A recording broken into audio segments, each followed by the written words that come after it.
السلام عليكم ورحمة الله وبركاته. إخواني أخواتي في الله، waxaan jeclaystay wanaaga aan naftayda la jecelahay inaan idinla wadaago.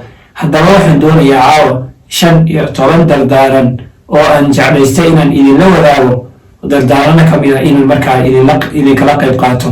kow, waxaan idin dardaarmayaa alla ka cabsi siduu ilaahay subxaanahu watacaala umadihii hore kutubta la siiyey ee inagaba uu ilaahay noola dardaarmay. الله كعبسي إلهي وحولي ولقد وصينا الذين أوتوا الكتاب من قبلكم وإياكم أن اتقوا الله. ومريه عن كتاب كسينا إذن كلا وهن إذن دردام يا إلهي ليه هي الله كعبسي. هذا الله كعبسي هذا مركا إذن دردام يا مدى الروحي تاعي وهن إذن دردام يا إن إلهي سبحانه وتعالى درتي إن النفتي نمركا وعلى لسان إن النفتي نمركا على لسان oo aad meelahay qaban jirtay iyo waxay samayn jirtay oo dhan aad ka xirxirtaan, taasina guul baad ku horseedi kartaan. taasina naftiina ayaa ku guulaysanaysa, waayo naftiina waxaad ka soo ceshanaysaan min ashaytaani rajiim, shaydaankii la eriyey baa naftiina ka soo ceshanaysaan. haddaba naftaada mar haddaad khayrka kula dadaasho cadaadiso, isla markaa waxa weeye hawadeydii ay raaci jirtay baad ka qabanaysaa. hawadana shaydaan baa marka horeba keenay, adigana waxaad noqonaysaa qof shaydaanka haray.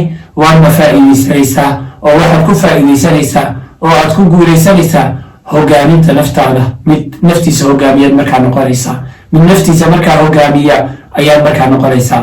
qodobka saddexaad aan idin dardaarmaya wuxuu yahay, maalmahan aynu ku jirno waa maalmo tegaya, saacadaha aynu ku jirno waa saacada qaali ah, daqiiqadaha aynu ku jirno iyo ilbiriqsiyada waa dahab. wallaahi billaahi in laga faa'iidaysta ayay mudan yihiin.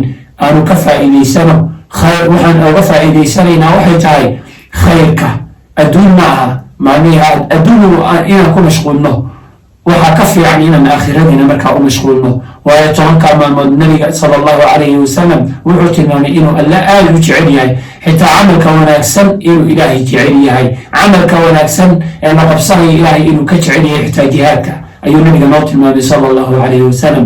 asxaabtu maray weydiiyeen, xitaa nabi alloma jihaadka ayuu camalka wanaagsan xitaa ka wanaagsanyay ama uu ka fiicay?